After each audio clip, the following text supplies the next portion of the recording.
5 ওয়াক্ত নামাজও যদি প্রতিদিন পড়ো তাইলেও একদিন মরে যাইবা, আর প্রতিদিন নাফরমানি করলেও মরেই যাইবা। মনে থাকলেও মৃত্যু নিশ্চিত, মনে না থাকলেও মৃত্যু নিশ্চিত। হাসলেও মরে যাবেন, কাঁদলেও মরে যাবেন, সুখেও মরে যাবেন, দুঃখেও মরে যাবেন।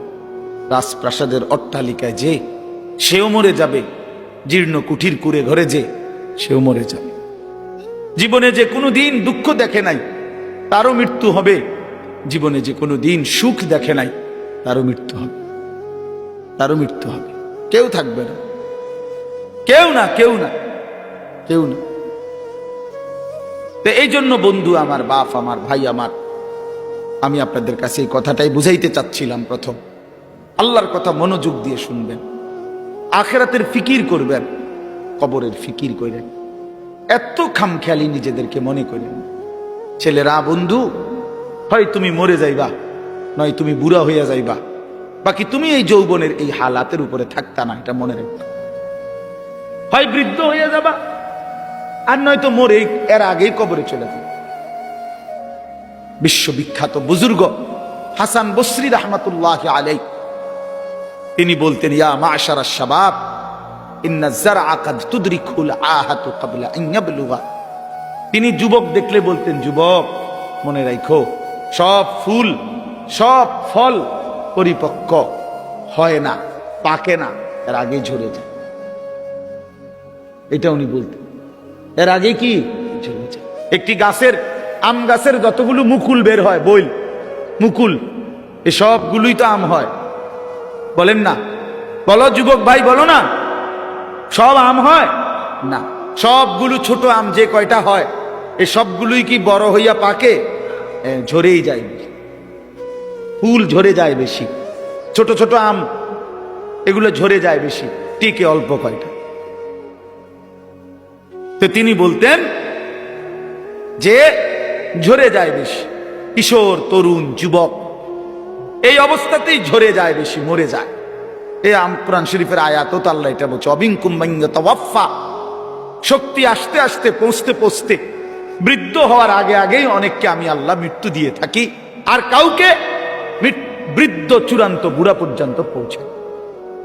এই গত 1 সপ্তাহ হয় নাই, 1 সপ্তাহ হবে, আমার আপন মামি মারা গেছে, আমার বড় মামি। আমি গেছি জানাজায়। তো আমার খালারা, আমার সব খালাতো ভাই বোন, আত্মীয় স্বজন বলা যায়, সব আসছে মামির জানাজায়, আমরাও ছিলাম। তো আমার মেজো খালা, এই খালা একদম বয়স্ক।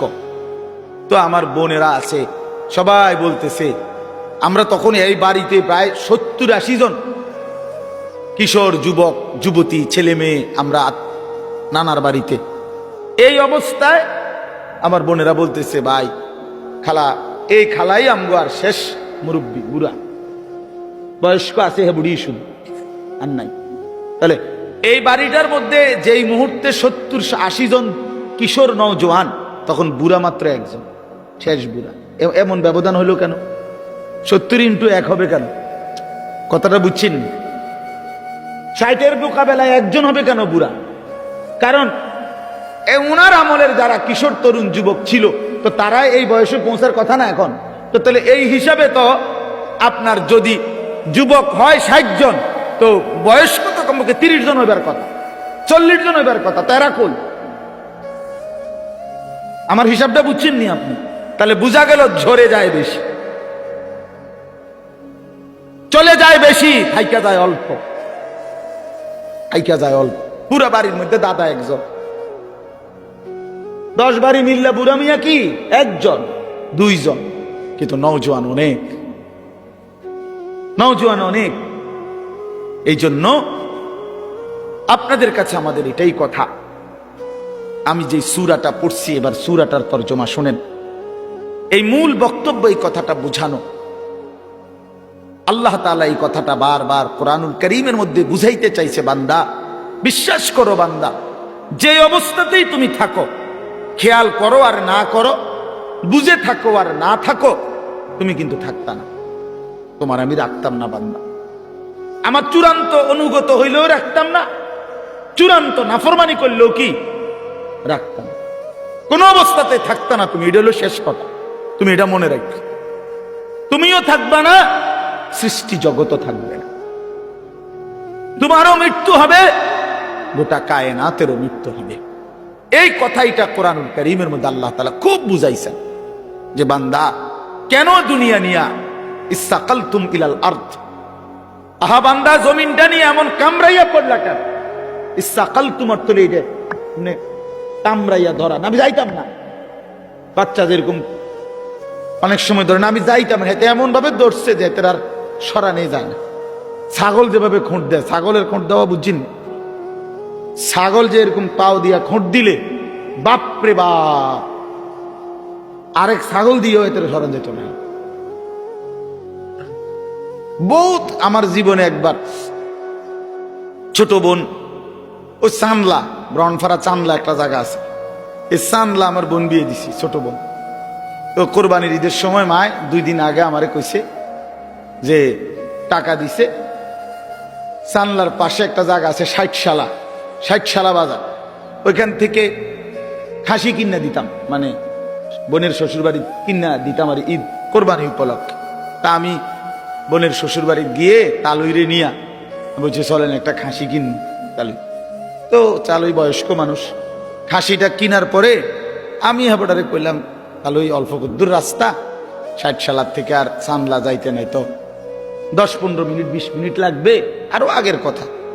ওই সময় আমি কামেলে পড়ি, 2003 সাল বা 4 সাল এরকম হবে। তো আমি হাঁটাই এই নিয়ে যেতে পারবো ছাগল, এটা আপনি রিস্কা দিয়ে যান, আপনি বয়স্ক মানুষ। আহা, আমার 14 গোষ্ঠীর কোনো পাপের কারণে আমি এটা ধরছি। আমি শেষ পর্যন্ত অজরে মানে কাইন্দাই দিছি। আমি তো জানি না আগে কোনো সময়, ধরছিও না, জানিও না এটা যে এরকম খোঁট দেয়, এই কথাইটা আমি জানতাম না। কি পরিমাণ কষ্ট করে বিশ্বাস করেন এটা আনছি, এই কদ্দুর জায়গা বাড়িতে আইনা আমার বোনে ধর, মাই কইছে তোর খাসি রে ধর, তোর খাসি তো এটা যে তার হাতে দিছি, বোনের কইছি ধর, এটা ধর যা, এ কইয়া যে আইসা লাইছি, ভাতও খাইছি না, জিদ দে। তাইলে কি বুঝা গেল? এইভাবে খোঁট দিয়া ছাগলের খুঁটির মতো আল্লাহ বলছি সাকালতুম ইলাল আরদ, হায় বান্দা এভাবে বুঝি জমিন আঁকড়ায়া ধরল, এভাবে জমিন আঁকড়ায়া ধরলা। আর রাদিতুম বিল হায়াতিদ দুনিয়া মিনাল আখিরা। এবার আল্লাহ বলে বান্দা তাহলে কি তুমি আখিরাতের বিপরীতে দুনিয়ার এই জীবন পেয়ে খুশি হয়ে গেল? যথেষ্ট তো খুশি? এক সেট সোফা সারবে তো, খালাস। 6টা টেবিল, 6টা চেয়ার, একটা ডাইনিং টেবিল, খুশি তো? যথেষ্ট। 2টা ওয়াল শোকেস, 4টা খাট, 4টা তোষক, প্রতি ঘাটে 2টা করে বালিশ, 8টা বালিশ, চায়ের কাপ 1 ডজন, ভাতের প্লেট 1 ডজন, নুনের বাড়ি 4টা, আর 4 বাথরুমে বদনা 4টা। আর কি কয় টাকার মাল? নাই তো 50 লাখ টাকার মাল ঘরে, এত হবে না। আচ্ছা ধরেন, ধরলাম ভাই, ধরছে জন, আর কোনো আপত্তি নেই, ধরলাম, ধরেন 50 লাখ টাকার মাল। তো 50 লক্ষ টাকার মালের জন্য আয় মুসলমান 60 বছরের হায়াত শেষ, 50 বছর শেষ। এত মিথ্যা, এত চুরি, এত 2 নম্বরি, এত সুদ, এত ঘুষ, এত কিস্তি, এতবার ওজনে কম দিলেন, এতগুলো মিছা কথা কইলেন, এত বাটপারি করিলেন, এই কদ্দুর ফার্নিচার আর আসবাব এটুকু দুনিয়ার জন্য। বড় অল্প দামে নিজের বেচা দিলেন, বড় অল্প টাকায় শেষ করে দিলেন হায়াত বন্ধু, বড় অল্প দামে নিজের জীবন শেষ করে দিলেন, খুব কম দামে। এক সুস্থ সবল মুসলমান এত কম দামে নিজের বেচার কথা না। এইটুকু সামান্য দুনিয়ার জন্য 1 ওয়াক্ত নামাজ পড়ার টাইম নেই। একটা অটো চালায়, বেচারার নামাজের সময় নেই। একটা সিএনজি চালায়, বেচারার নামাজের টাইম নেই। কদ্দুর সাধু আন্দারি করে, এবার নামাজের টাইম নেই। 12,000 টাকা বেতনের একটা চাকরি করে, নইলে 20,000 টাকা বেতন। হায় হায় মুসলমান, 20,000 টাকা, তাও এক মাসে, প্রতিদিন না, এক মাসে 20,000 টাকা বেতন। এইটুকুর জন্য আল্লাহ তাআলার এক ওয়াক্ত নামাজ আদায় করে না। হায় মুসলমান, এত বড় পাষাণ কেমনে হইলেন? কেমনে হইলেন বলেন? আল্লাহ নবী সাল্লাল্লাহু আলাইহি ওয়াসাল্লাম বলছেন, লা সাজদাতুন ওয়াহিদাতুন খায়রুম মিনাদ দুনিয়া ওয়া মা ফিহা। এবার শুনেন, নবী বলেন, একটি সেজদা উম্মত দুনিয়া এবং দুনিয়ার মধ্যে যা কিছু আছে তার চাইতে কোটি গুণে বেশি উত্তম। কয়টি সেজদা? এক সেজদায় কয় রাকাত? এক রাকাত না। এক সেজদা দিলে কি এক রাকাত? এক রাকাত না, একটাই সেজদা। লা সাজদাতুন ওয়াহিদাতুন, একটি সেজদা। আল্লাহর কসম, নবীজি বলছে, বুখারী মুসলিমের হাদিস। আল্লাহর নবী বলছে, 4টা কালেমা একবার বলা, একটা কালেমা আপনি বলেন, সুবহানাল্লাহ, আলহামদুলিল্লাহ, আল্লাহু আকবার, লা ইলাহা ইল্লাল্লাহ। রাসূলুল্লাহ সাল্লাল্লাহু আলাইহি ওয়াসাল্লাম বলেন, এই 4টি কালেমা একবার বলা পৃথিবীর যত কিছুর উপরে সূর্যের আলো পড়ে সবটার যা দাম, আমি রাসূলের কাছে তার চাইতে বেশি দাম।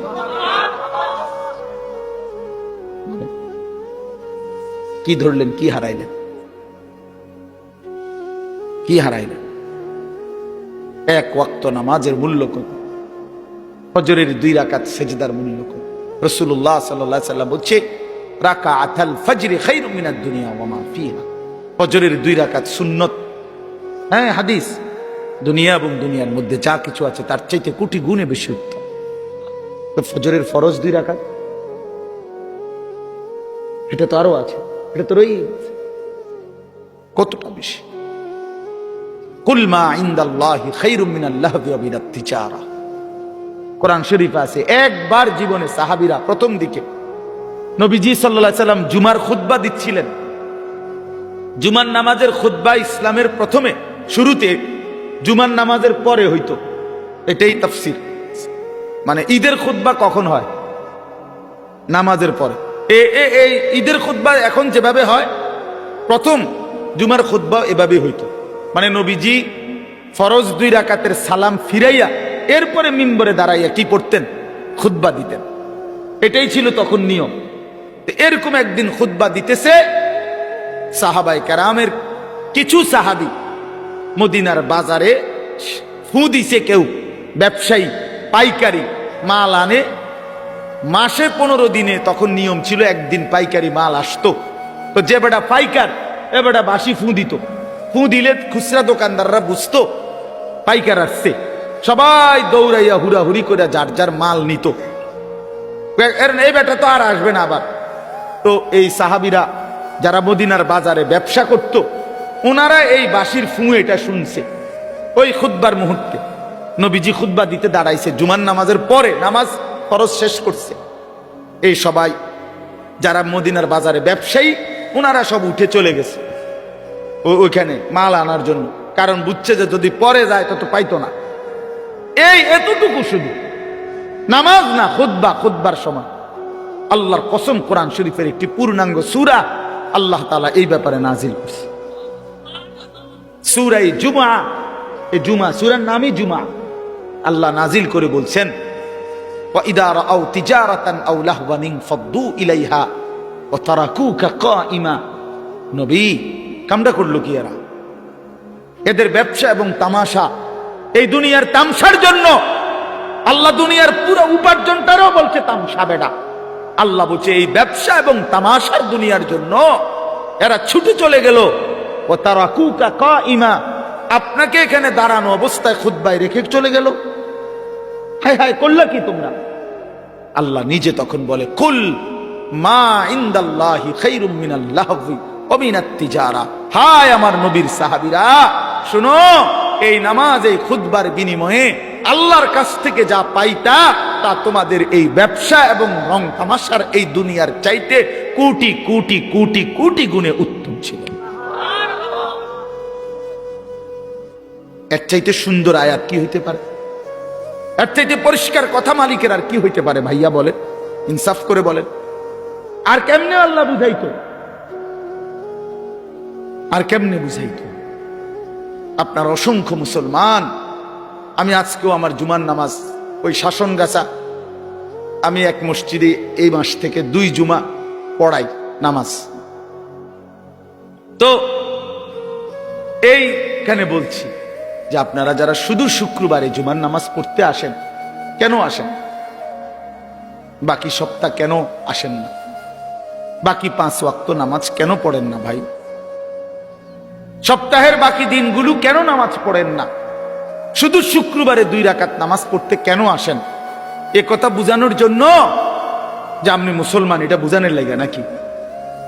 আমি তো পরিষ্কার বলি না ফরমান, তোমরা যারা 5 ওয়াক্ত নামাজ পড়ো না, পুরো সপ্তাহ নামাজ পড়ো না, তুমি শুক্রবার আয়োনের কোনো দরকার নাই, তুমি শুক্রবারে আইসা বুঝানোর দরকার নাই তুমি মুসলমান।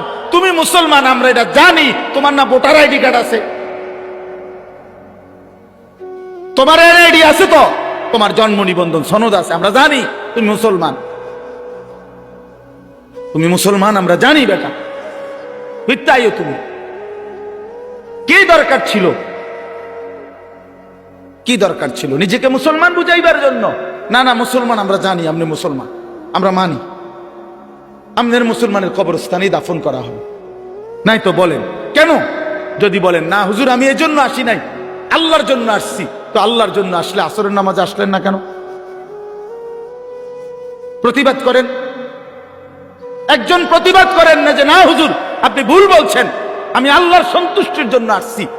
তো আল্লাহর সন্তুষ্টির জন্য আসলে ফজর কই, জোহর কই, আসর কই, মাগরিব কই, এশা কই, শনিবার, রবিবার, সোমবার, মঙ্গলবার, বুধবার, বৃহস্পতিবার, সে এই সপ্তাহের এই দিনগুলো মালিককে মনে করেন না কেন? বলেন ভাই, ইনসাফ কি বলে? বলেন একজন বেনামাজি বলেন, বলেন খোদার 365 দিন কোন দিন যারা ফজরের নামাজ পড়েন না, এত বড় বেহায়া কেমনে হইলেন? কেমনে হইলেন? এই যুবক ভাই, তোমরা যারা কখনোই ফজরের নামাজ বছরের কোনোদিন পড়ো না, তুমি এত বড় নির্লজ্জ, মুসলমানের ঘরে এত বড় বেয়াদব কেমনে হইলা? বলো এখন, প্রতিবাদ করো। মুসলমানের ঘরে এত বড় বেয়াদব কেমনে হইলা? এত বড় গাদ্দার মুসলমানের ঘরে হইলা কেমনে? তোমার আল্লাহ নাই, তোমার রসুল নাই, তোমারে কেউ বানায় নাই, তোমারে কোথাও যেতে হবে না, তুমি মরতা না, তোমার কোনো হিসাব নাই, তোমার কোনো আমল নামা নাই। কি মনে করছো তুমি? এই মোবাইল, হ্যাঁ, এই বেডি, নর্তুকি, নারী, ছবি, উলঙ্গ দৃশ্য, আর এই ভাত তরকারি, পেশাব পায়খানা, আর ঘুম, খালাস, এরই নাম জীবন? এ তো জানোয়ারের জীবন। এ তো কুকুর, বিড়াল, হাইওয়ান, জানোয়ার, গরু, ছাগল, ওরাও তো খায়, ঘুমায়, পেশাব পায়খানা করে, ওদেরও তো যৌন চাহিদা পূরণ হয়। প্রিয় বন্ধু, গরু ছাগলেরও তো, কুকুর বিড়ালেরও তো বাচ্চা হয়।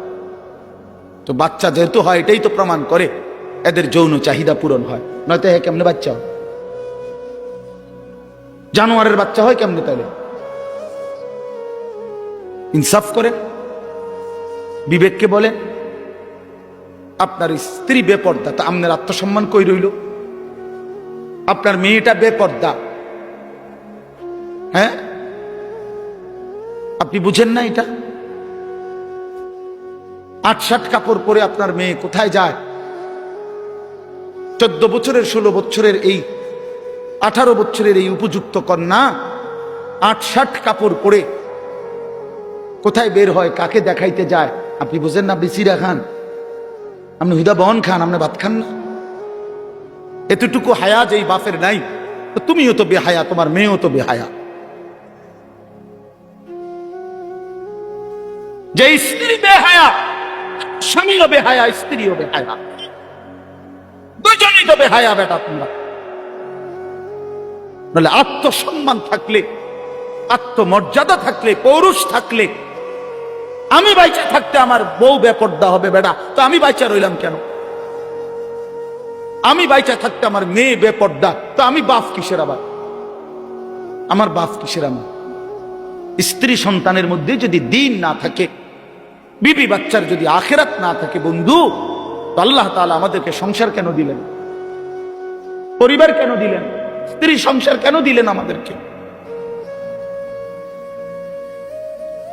যে নারী থেকে এত কিছু ভাবে উপকৃত হইলেন 40 বছর, সেই নারীকে এভাবে জাহান্নামের হাতে ছেড়ে দিলেন? এভাবে ছেড়ে দিলেন? ফিকির করেন, সিদ্ধান্ত করেন, কেমনি কি করবেন, ফয়সালা করেন। এই পৃথিবীতে প্রত্যেক মানুষের সামনে যখনই যে কোনো সমস্যা তৈরি হয়, সে তো প্রতিটা সমস্যার সমাধানের জন্য কোনো না কোনো কৌশল বের করে না? তো এর জন্য বাইর করেন, আপনি বুদ্ধি বাইর করেন, আপনি পরামর্শ করেন যে হুজুর আমার স্ত্রী বেপর্দা, আমি কি করতে পারি? আমার মেয়ে বেপর্দা, আমি কি করতে পারি? আমার ছেলে কোনোদিন ফজরের নামাজ পড়ে না, আমি কি করতে পারি? কোনো সমাধান নাই? ইসলামে কি কোনো সমাধান নাই? আল্লাহর কোরআনে কিছু নাই এ ব্যাপারে? তো আছে, তো আছে, তো আপনি সিদ্ধান্ত নেন, আপনি এগিয়ে আসেন, নিজেকে বাঁচান, বউ বাচ্চাকে বাঁচান, স্ত্রী সন্তানকে বাঁচান। খাট পালং আর সোফা ফার্নিচার এডি কোয়েন না, এডি কোয়েন, এডি হুদা, এডি থাকবে না। সোফা পুরান হয়ে যায়, ফ্রিজ ডিস্টার্ব করে, আমি 3 বার বদলাইছি। ওয়াশিং মেশিন কিনছি, এইটা একবার দামি কোম্পানির, এটার ডিস্টার্বের যন্ত্রণায় কুচিটা হালাই দো, লাত্তি দিয়ে হালাই দো, ফালতু জিনিস একটা। তাইলে কি বুঝা গেল? দুনিয়া কোনটাই জমাইয়া আপনি স্থায়ী হবে না, এটা ডিস্টার্ব করবে, ঠিক না? বলেন না কেন? তো শুধু শুধু শুধু শুধু বললেন কেন, করলেন কেন? বাথরুমের প্লাস্টিকের দরজা এডি শুধু ভাঙ্গে যায়, বলেন ঠিক নাই? যে প্লাস্টিকের দরজা যত জায়গায় দেখবেন, সিটকারি ভাঙ্গা, নাহলে এন্দিয়া গুদুর ভাঙ্গা, এন্দিয়া সিটকারি লাগে না, সদর বদর। তো দুনিয়া তো একটা ফালতু জিনিস। 4 কোটি টাকার বড় লোকের বাড়িতে আমি গেছি, ডুপ্লেক্স বাড়ি, বাথরুমের দরজার সিটকারি নাই। সিটকারি আছে মানে ওই বল্টুটা নাই, শুধু এই জিটার মধ্যে সিটকারিটা লাগায়, এই কদ্দুর জায়গাটা নাই। আমি বসুন কেমনে? এই বাথরুমে আমি বসলে কেউ যদি দরজাটা ঠেলা দেয়, বলেন? শেষে বালতির মধ্যে পানি দিয়া, বালতিটারে দিয়ে দরজা ঠেলা দিছি, তারপরে বসছি। দুনিয়া ধোকা না? বলেন ধোকা, দুনিয়া ধোকা, এই আসবাব ধোকা, ধোকা বন্ধু, ধোকা। আমি খোলামেলা বললাম এর জন্য, আপনি ভেবে দেখেন ধোকা। আপনি কতবার পাল্টাইছেন দুনিয়া? আপনার ঘরের সামান আপনি কতবার পাল্টাইলেন? আপনার বিবির ওই পাউডার শুরু, তারে বলেন এই বেপর্দা নারী, এই পাউডার ফেয়ার এন্ড লাভলি লাগাইয়া 1 ঘন্টা সাইজা গেলা, আবার যে তুমি আইসে এগুলা ধুইয়া লাইতেছ, নিজেই হালাই দিতেছ নিজের পাউডার, নিজের পাউডার ফেয়ার এন্ড লাভলি এগুলো নিজেই ধুইয়া সব মুছে ফেলে দিলা। তো তুমি কি বুঝো না একবারও এগুলো ধোকা? আসল হইলে তো তুমি রাইখা দিতা। হায় দুনিয়া, হায় দুনিয়া আমাদেরকে ধোকা দিল। দুনিয়া আমাদেরকে বারবার ধোকা দিছে বন্ধু, দুনিয়া ধোকা দিছে। আমার বাপও থাকতে চাইছে, বাপ নাই। দুনিয়া আমার দাদাও থাকতে চাইছে, আমার দাদা নাই। দুনিয়া আমার কতজন থাকতে চাইছে, আমার চোখে দেখা সেই মানুষগুলো কেউ নাই। আমার জলজ্জন্ত জ্যাঠারে আমি দেখছি, তোমার 1 সপ্তাহের মাথায় জ্যাঠা মারা গেছে। আমি দেখে আসার পরে 1 সপ্তাহ পরে আবার নিজে গিয়ে এই জ্যাঠার জানাজা পড়ছি। কবরের দিকে তাকাইয়া মনে পড়ছে, কবর যেন আমারে বলতেছে, আনিস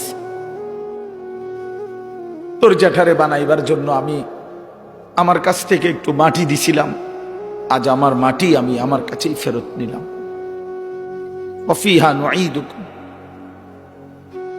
আমি এখান থেকেই দিছিলাম, আজ আমি এখানেই ফেরত নিলাম।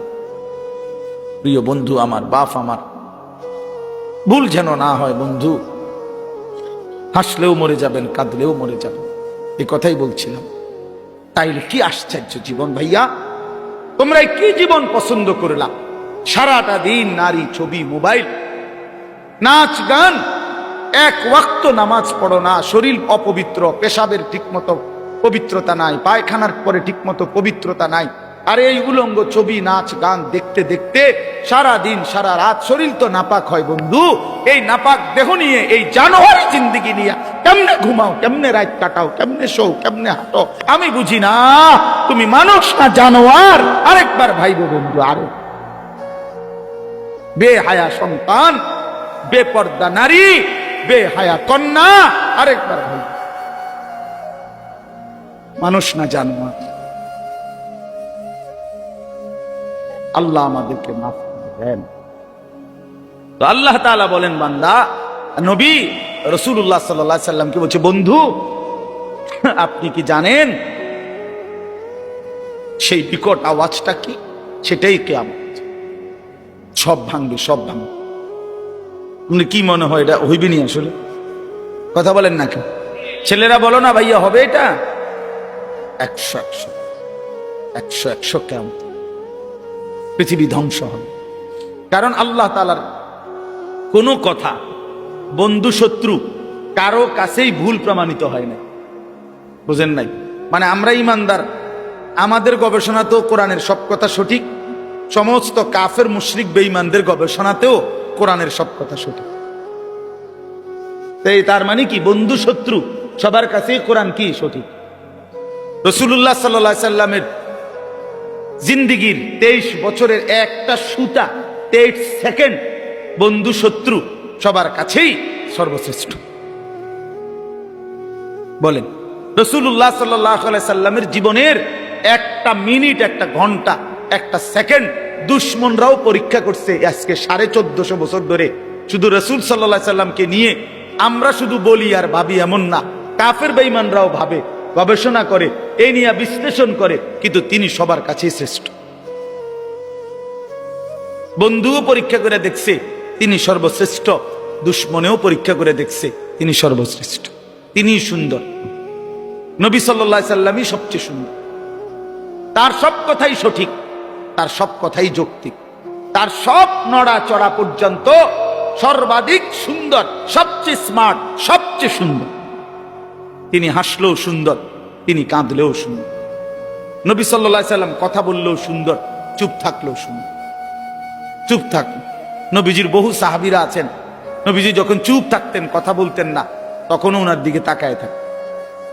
নবীজি জিজ্ঞেস করছে কোন কোন সাহাবীকে, কি দেখো? আবার দি যাও গা, কথাও কও না কিছু। এক কালো হাবশী সাহাবী একদিন বলছিল, ইয়া রাসূলুল্লাহ, আমি তো কালো মানুষ, যখনই মনটার মধ্যে কোনো কষ্ট লাগে, ব্যথা লাগে, দুঃখ লাগে, দুনিয়ার তেমন কিচ্ছু আমার নাই, তো মনটায় কষ্ট লাগলে, অস্থিরতা লাগলে দৌড়াই আপনার কাছে আসি, আপনার ওই পবিত্র চেহারার দিকে তাকাই, সব ভুলে যায়, দুঃখ বেদনা সব ভুলে যায়। তো এখন কেন আসছো? বলছি, ইয়া রাসূলুল্লাহ, আজকে একটা কথা বলতে মন চাচ্ছে। এই সাহাবী, তাফসীরে আছে সূরা নিসা, এই কালো সাহাবী বলছি, ইয়া রাসূলুল্লাহ, আজকে একটা কথা বলতে চাই। বলছে, বলো। বলছে, এখন তো আমি যত সাধারণই হই না কেন, এই দুনিয়ায় তো আপনারে দেখে দেখে আমার কলজা ঠান্ডা করি, দিল ঠান্ডা করি। হাসরের ময়দানে তো আপনি চলে যাবেন অনেক ঊর্ধ্বের জান্নাতে, আর আমারে যদি আল্লাহ জান্নাত দেয়ও, দিব সাধারণ যে কোনো একটা জান্নাতে দিতে পারে, আপনার লগে তো আর দিত না, আপনি তো অনেক ঊর্ধ্বের, আপনি চলে যাবেন। এখন আমার জানার বিষয় হলো, আমি যদি জান্নাতে গিয়া আপনারে না দেখি, খোদার কসম নবী, ওই জান্নাতে থাইকেও তো আমি আরাম পাইতাম না।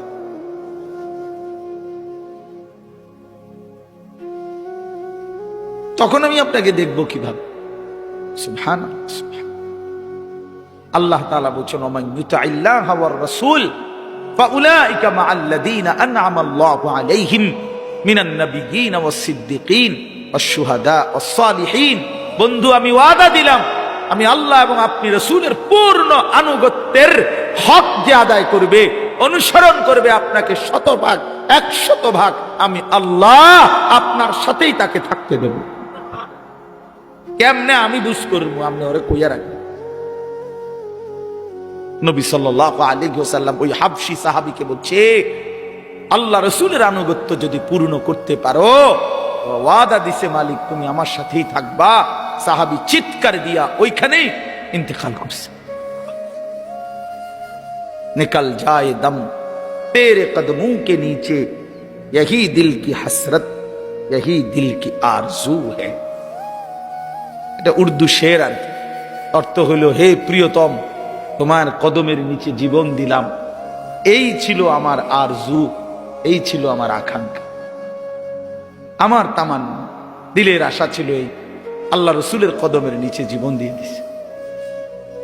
निकल जाए दम तेरे कदमों के नीचे, यही दिल की हसरत, यही दिल की आरजू है। এটাই দিলের তামান্না। আল্লাহ আমাদেরকে নবী সাল্লাল্লাহু আলাইহি সাল্লামের অনুসরণের মতো ভালোবাসা দান করেন। তো আল্লাহ তাআলা বলেন, ইয়াউমা ইয়াকুনুন নাসু কাল ফারাশিল মাবসুস। আল্লাহ বলেন, বন্ধু, সেই ইসরাফিলের ফুঁ হলে, এই বিকট ধ্বনিতে যখন সব ভাঙতে শুরু করবে, তখন সবগুলো মানুষ বিক্ষিপ্ত পতঙ্গের মতো ছুটাছুটি করে যে যেখানে গিয়ে পড়বে সেখানেই মরবে। বিক্ষিপ্ত পতঙ্গ বলতে তাফসীরের মধ্যে আছে, আগুনের মধ্যে, লাইটের মধ্যে, আপনারাও বুঝবেন, সাদা পোকা, উলু আমরা যেগুলারে বলি, এগুলো যখন উড়ে তখন চারদিক থেকে এগুলা দৌড়ায়, যেন থেকে পারে, যে যেমনে পারে উইরা আসে, আর আলোতে বা আগুনে পড়ে, মরে, ঠিক না, নিচে পড়ে। তো আল্লাহ তাআলা বলেন, ইসরাফিল যখন ফুঁ দিবে, পৃথিবী যখন সব কিছু ভাঙতে শুরু করবে, মানুষগুলো এরকম বিক্ষিপ্ত পতঙ্গের মতো যে যেদিকে পারে ছুটাছুটি শুরু করবে, আর ছুটতে ছুটতে, দৌড়তে দৌড়তে যে যেখানে গিয়া পড়বে, দম পড়ে যাবে, মনে করুন পড়ে যাবে, ওইখানেই মরবে, ওইখানেই নিচে কবরে চলে। কেউ কাউরে দাফন করতে পারবে না। কারে দাফন করবে? কে দাফন? আপনি স্বাস্থ্য ভাই হেঁটে তো দৌড়ায়, বোঝেন না আপনার কথা? আপনি স্বাস্থ্য বাহিনী আপনারা দাফন করবে, ওই তো আরো আগে দৌড় দিচ্ছে, ওই গিয়ে সান গিয়া চক বাজার ফার হয়ে কান্দির, সবে তো দৌড়াইতেছে, বুঝেন নাই? তো কাজে কেউ কাউকে কি করবে না, দাফন করবে না, বরং মানুষ ছুটতে ছুটতে যেখানে পড়বে ওখানে নিচে চলবে। অতাকুনুল জিবালু কাল ইহনিল মানফুশ। তুলা যে ধুনায়, আপনারা দেখছেন, ওই যে লেফ তোষক বানাইবার আগে তুলারে কি করতে হয়, ধুনতে হয়, মেশিন দিয়েও হয়, আবার লাঠি দিয়ে বাইরে বাইরেও তুলারে আলাদা আলাদা করে। তো এই তুলা যখন ধুনায়, তখন তুলাগুলো সামান্য বাতাস লাগলেই উঠতে থাকে। আল্লাহ তাআলা বলেন, এই ধুনিত তুলা, ধুনানো তুলার মতো পাহাড়গুলো সব উঠতে থাকে। এইটার অর্থ এভাবেই পৃথিবী ধ্বংস হবে, হাসরের মাঠ কায়েম হবে। فأما من ثقلت موازينه فهو في عيشة راضية। আর সেই হাসরের মাঠে মিজানের পাল্লায় আমলনামা ওজনের জন্য দিলে, যার আমলনামা ভারী হবে, নেকির পাল্লা, সে চির সুখের সন্তুষ্টির জান্নাতে বসবাস করবে। ঈশাতির রাদিয়া অর্থ হইল, অর্থাৎ জান্নাতে তো থাকবে, তবে সন্তুষ্ট চিত্ত। একটা হইলো, মনে করেন খুব ভালো খাইতে দিছে, কিন্তু ভিতরে ভিতরে একটা ডর আছে যে খাইতে তো দিছে, একটু পরে তো খুব বাইরে যাও, তাইলে একটা টেনশন কাজ করে। আবার আল্লাহ তাআলা বলেন, না, আমার বান্দা সন্তুষ্ট চিত্তে জান্নাত ভোগ করবে, যে আর কোনো দিন এক সেকেন্ডের জন্য তাকে বের করা হবে না। আল্লাহ নিজে ঘোষণা দিবে, বান্দা, আজকের পর থেকে আর কোনো দিন আমি তোমার উপরে অসন্তুষ্ট হব না। ওয়া আম্মা মান খাফফাত মাওয়াজিনুহু, এই শেষ কথা শুনেন, আর যার আমল নামায় নেকির পাল্লা হালকা হবে, গুনাহ ভারী হবে, ফা উম্মুহু হাবিয়া, তার ঠিকানা হাবিয়া নামক জাহান্নাম। হাবিয়া জাহান্নাম, যে সাতটি, এই সাতটি জাহান্নামের একটির নাম হলো হাবিয়া। কি নাম? ওয়ামা আদরাকা মা হিয়া। আল্লাহ তাআলা নিজে বলেন, আহা, নবীজিকে বলতেছেন, বন্ধু জানেন ওই হাবিয়া জাহান্নামটা কেমন ভয়ানক, এটা কেমন? তা আল্লাহ নিজে বলতেছেন, নারুন হামিয়া, সেটা অত্যন্ত প্রচন্ড জ্বলন্ত ধাউ ধাউ করে জ্বলা আগুন, হাভিয়া, সেখানে ছেড়ে মারা হবে, নাফরমানকে সেখানে ফেলা হবে। এখানে দুইটা কথা শুনেন। এক নাম্বার হলো এই আয়াতের তাফসিরে এই নারুন হামিয়া হাভিয়া জাহান্নামটা প্রচন্ড উত্তাপওয়ালা আগুন, এই কথাটার ব্যাখ্যা দিতে গিয়ে প্রিয় নবী সাল্লাল্লাহু আলাইহি সাল্লাম বলছেন, তাফসিরে কুরতুবিতে আছে, নবীজি বলছেন নারুকুম হাদিহি জুজউম মিন 70 জুজআম মিন নারি জাহান্নাম। কথাটা শেষ খেয়াল করেন। নবীজি এরকম সাহাবীদেরকে বলতেছে, শোনো, তোমাদের যেই দুনিয়ার আগুন, এই দুনিয়ার আগুন জাহান্নামের আগুনের 70 ভাগের 1 ভাগ। তার মানে তোমাদের এই দুনিয়ার আগুনের চাইতে আরো 69 গুণ বেশি উত্তাপ তাপ জাহান্নামের আগুন। এরপরে শুনেন, এরপরে জরুরি কথা হলো, এই বুঝার জন্য বলতেছি, তাফসিরে হাদিসের বাকি অংশে আছে, রাসূলুল্লাহ সাল্লাল্লাহু আলাইহি সাল্লামের সাহাবীরা এই কথাইটা শুনে লাভ দিয়ে উঠছে,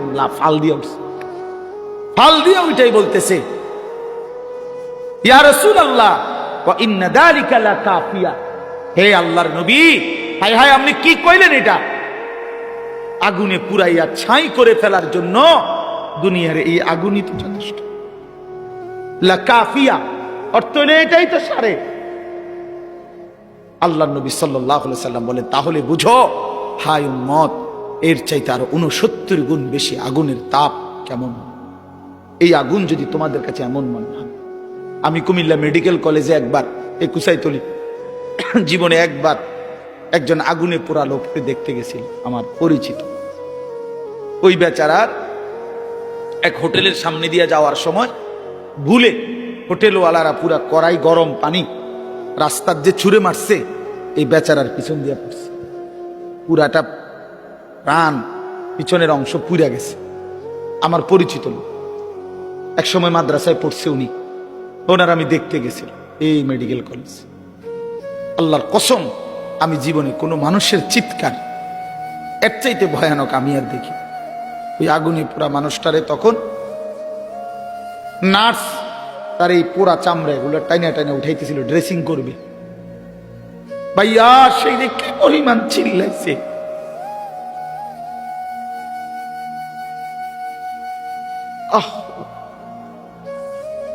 এমন চিৎকার, আর মানে এগুলো যে ছিটতেছে, পোড়া চামড়া এগুলো উঠাইতেছে। তাহলে বলেন, রাসূলুল্লাহ সাল্লাল্লাহু আলাইহি ওয়াসাল্লাম বলেন, তোমাদের এই আগুনের চাইতে আরো 69 গুণ বেশি গরম, সেটা কি হবে? আল্লাহ আমাকে মাফ করুন। আর একটা কথা হলো, যুবক ভাই, তোমাদের কাছে এখানে একটা শব্দ আছে, ফা উম্মুহু হাবিয়া, ফা উম্মুহু হাবিয়া। উম্মুহু এই শব্দের 2 অর্থ। এক অর্থ হইল ঠিকানা, ফা মাওয়াহু, তার ঠিকানা জাহান্নাম। আরেকটা অর্থ আছে, এই তাফসিরে আছে, ইয়াহবি রাসাহু।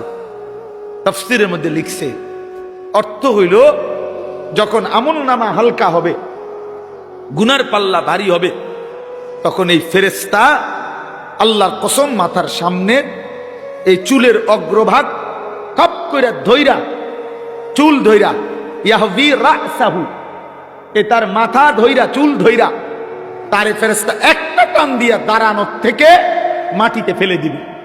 একটা টান দিয়ে মাটিতে ফেলেই একটা লাথি দিয়া জাহান্নামে ফেলে দিবে। এই জন্য দোস্ত, এই মডেলিং, এই চুল রেডি রাখো। এই যে পাঙ্কু চুল, এই বাহারি চুল রেডি রাখো হাসরের ময়দান পর্যন্ত, যাতে করে জাহান্নামের ফেরেশতা ধরতে সুবিধা হয়, ধরতে সুবিধা। কার থেকে দেখা মুসলমানের নওজোয়ান এই চুল শিখলা? কার থেকে দেখা? কার থেকে দেখা?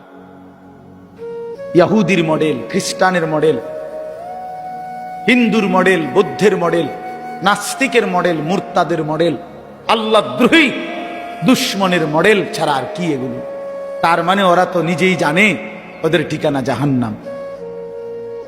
তো জাহান্নামীদের সাদৃশ্য যার, তো তার চুল তো এমনই হবে, তার চুল তো এমনই হবে। এটা তো এতটুকু বোঝা উচিত, এতটুকু তো বোঝা উচিত। কোরআন শরীফে আছে, নিয়ে এখন দেখাই। এই যে আল্লাহ তাআলা বলছেন ইন্নাল্লাযীনা কাফারু, ওই ভাই শুনতেছেন আপনারা? ইন্নাল্লাযীনা কাফারু মিন আহলিল কিতাবি ওয়াল মুশরিকিনা, নিশ্চয়ই যারা আহলে কিতাব, ইহুদি খ্রিস্টান বেঈমান এবং যারা মুশরিক, তাদের সকলেই ফি নারি জাহান্নামা খালিদিনা ফিহা। হ্যাঁ, ওমাইটা কোরআন শরীফের আয়াত, ঠিক নি মানে ঠিকই উর্ফি দিয়ে কিতা আরো হিটা কর। এটা কিসের আয়াত? কোরআন শরীফের আয়াত। ফি নারি জাহান্নামা খালিদিনা, আরো রইছে ভাইয়া, এই আরো রইছে উলাইকা হুম শাররুল বারিয়া। আল্লাহ তাআলা বলেন ওদের ঠিকানা হবে চিরস্থায়ী জাহান্নাম, আর ওরাই হলো শাররুল বারিয়া, আল্লাহর সৃষ্টির সর্বনিকৃষ্ট জীব, সর্বনিকৃষ্ট শাররুল বারিয়া, শাররুল বারিয়া। এজন্য জামাতে, লেবাসে, পোশাকে, চেহারাতে, চুলে, সামনের দিক দিয়া, চুলের দিক দিয়া, শরীরে, পোশাকে মনে রাখেন বেঈমানের সাদৃশ্য যারা ধারণ করে আছেন, নিজের হিসাব মিলাইয়া নিয়ে। দুইয়ে দুইয়ে 4 হয়, 4 4 8 হয়, 8 দুগুণে 16। বুঝেন নাই নাকি? 2 2 6, এমনি মিলাইয়া, হিসাব মিলাইয়া। উলাইকা হুম শাররুল বারিয়া, ওরা সর্বনিকৃষ্ট জীব। আল্লাহ সমস্ত কাফের সর্বনিকৃষ্ট। আল্লাহ আমাদেরকে বুঝ দান করেন। আল্লাহ তাআলা আজকের এই মাহফিল কবুল করে নেন। চলেন ফিকির করি, আখিরাতকে বিশ্বাস করে, কবরকে ভয় করে, পরকালের চিন্তাকে মাথায় রেখে আমরা প্রত্যেকে ইনশাআল্লাহ জিন্দেগি সাজাবো। বলেন ইনশাআল্লাহ। যুবক ভাই নামাজ পড়ো, নামাজ পড়ো। ভাইয়া আমার নামাজ পড়ো, ভাই নামাজ পড়েন, বোন নামাজ পড়েন। বাবারা হারাম রোজগার ছেড়ে দেন। আপনারা জানেন না, আপনারা হয়তো অনেকে বুঝতেছেন না। ইনশাআল্লাহ আমরা সারা পৃথিবীর উলামায়ে কেরাম এটা বুঝতেছে, বলতেছে আগামীর পৃথিবী শুধুই ইসলামের পৃথিবী। হ্যাঁ হ্যাঁ, আগামীর পৃথিবী শুধুই ইসলামের, আগামীর পৃথিবী শুধুই কোরআনের। শুধু বাংলাদেশ না, সারা পৃথিবীতে মজলুমের বিজয়, সারা পৃথিবীতে মজলুমের বিজয়, ইমানদারের বিজয় ইনশাআল্লাহ। 54 বছরের জালেম স্বৈর শাসক ফ্যাসিস্ট অন্যায় রাজত্ব কায়েম করেছিল মুসলমানদের সবচেয়ে গুরুত্বপূর্ণ একটি দেশ সিরিয়াতে। এই সিরিয়ার জালেম বাপ পুত মিলে 2 জালেম 54 বছর মানুষের উপরে লক্ষ লক্ষ মুসলিম নারীকে বেইজ্জতি করছে, নির্যাতন করেছে, পুরুষদেরকে শহীদ করেছে। ওই জালেম 8ই ডিসেম্বর পলাইছে। জানেন না? নতুন উইকেট পড়ছে 8 তারিখ। 8 তারিখ কি? ইতিমধ্যে 2 উইকেট পড়ছে। 5ই আগস্ট 1 উইকেট পড়ছে, 8ই ডিসেম্বর নতুন উইকেট পড়ছে। এই জন্য 2024 উইকেট পড়ার বছর। 24 সাল বোলিং ভালো হয়েছে, বোলিং 24 সালে বোলিং ভালো হয়েছে, 2 উইকেট পড়ে গেছে ইনশাআল্লাহ। আলহামদুলিল্লাহ। আগামী 3 নম্বর উইকেট আশা করি ইনশাআল্লাহ নেতানিয়াহু, ইসরায়েলের ওই বেঈমান, ইসরায়েলের এই বেঈমান, এই প্রধানমন্ত্রী ইসরায়েলের নেতানিয়াহু, এই বেঈমানের উইকেটও পড়ে যাবে ইনশাআল্লাহ। দেখেন দেখেন দেখেন ইনশাআল্লাহ। দেখবা যুবক, ইনশাআল্লাহ ফিলিস্তিন বিজয় হবে, কালেমার পতাকা উড়বে, ইসরায়েলের কুত্তারা হেরে যাবে ইনশাআল্লাহ। কোন কাউরে, কোন বেঈমানের ধমকে ঘাবড়াইবার কিছু নাই। ওই ভারতীয়দের ধমক আমরা 2 পয়সাও গণাত ধরি না। 130 কোটি না বেটা, তুই 230 কোটির মোকাবেলায় আমাদের একজন আল্লাহ, তিনি যথেষ্ট বেটা। হাসবুনাল্লাহ, হাসবুনাল্লাহ বলে, হাসবুনাল্লাহ, আল্লাহই যথেষ্ট। আলু বন্ধ করে দিবে, আলু, পেঁয়াজ তার আব্বার পেঁয়াজ, আলু তার বাপের, পেঁয়াজ তার বাপের, মোদির আব্বার পেঁয়াজ, মোদির বাপের আলু। তোর বাপের আলু বেটা, তোর বাপের পেঁয়াজ বেটা। তোদেরকে যিনি পেঁয়াজ, আলু, আটা, তোদেরকে যিনি 24 ঘন্টা খাওয়ায় পড়ায়, তিনি তো আমার আল্লাহ বেটা, তোর কি বেটা? কথা বলেন না। ইন্ডিয়ার ওই বেঈমানদেরকে পালে যিনি, খাওয়ায় যিনি, তিনি কে? আমার আল্লাহ। আমার কে? আমাদের বলবেন না, বলেন আমার আল্লাহ। তোর কি বেটা? তোদের মূর্তি ছাড়া আছে কি তা বেটা? হ্যাঁ, আল্লাহ আমার আল্লাহ তোদেরকে খাওয়ায়, আমারে দমক দেয়। বেউকুফ নাই এগুলো, কি কয় এগুলো? মন্ডা আটটা যাইয়া কন্যাই, হ্যাঁ কয় কি বেটা? সংখ্যা দিয়ে হিসাব মিলায় বাংলাদেশের দামাল নওজোয়ান এক ফোঁটা রক্ত থাকতে 56,000 বর্গ মাইলের 1 ইঞ্চি জমিন কোন বেঈমানের কাছে আমরা ছেড়ে দেব না ইনশাআল্লাহ। কোন আমার পুতের লাগা আমি বুঝ করে লইছি বেটা, আমার সন্তানকে আমি বলেছি, বাপ ভাই আমি মরবো নয় তুই মরবি, আল্লাহর জন্য জান আমিও দিতে রাজি, তুইও রাজি বেটা, কিন্তু 1 ফোঁটা রক্ত থাকতে এই জমিন, মুসলমানের জমিন, এটা কোনো বেঈমানের হাতে যাবে না ইনশাআল্লাহ। বাংলাদেশের জমিন ইন্ডিয়ার জমিন না, এটা বাংলাদেশের জমিন, এটা কালেমাওয়ালার জমিন, এটা মুসলমানের জমিন, এটা কোরআনের জমিন। এখানে ফজরের আজান শুনে আমাদের ঘুম ভাঙ্গে, বলেন আলহামদুলিল্লাহ। আমরা কোনো বেঈমানের ভ্যা ভ্যা শুনি না, আমরা ভ্যা ভ্যা, আজান শুনে জাগি ইনশাআল্লাহ। আল্লাহ তাআলা সব নওজোয়ানকে আহ্বান করলাম, যুবক ভাই নষ্ট হইও না, চরিত্রহীন হইও না, নারীর ফান্দে জীবন শেষ করে জীবন আরো সামনে আছে, জিন্দেগির আরো বড় দায়িত্ব আছে বন্ধু, জীবনের আরো অনেক বড় স্বপ্ন আছে, শুধু এক নারীর জন্য জীবন শেষ করে দিও না ভাই। আল্লাহ তাআলা আমার সারা দেশের যুবকদেরকে আগামীর ইসলামের জন্য কবুল করে নেন, আগামীর কোরআনের জন্য আল্লাহ কবুল করে নেন ইনশাআল্লাহ। এই জমিন কালেমার পতাকা উড়বেই ইনশাআল্লাহ, ইমানের বিজয় হবেই হবে, হবেই হবে, হবেই হবে।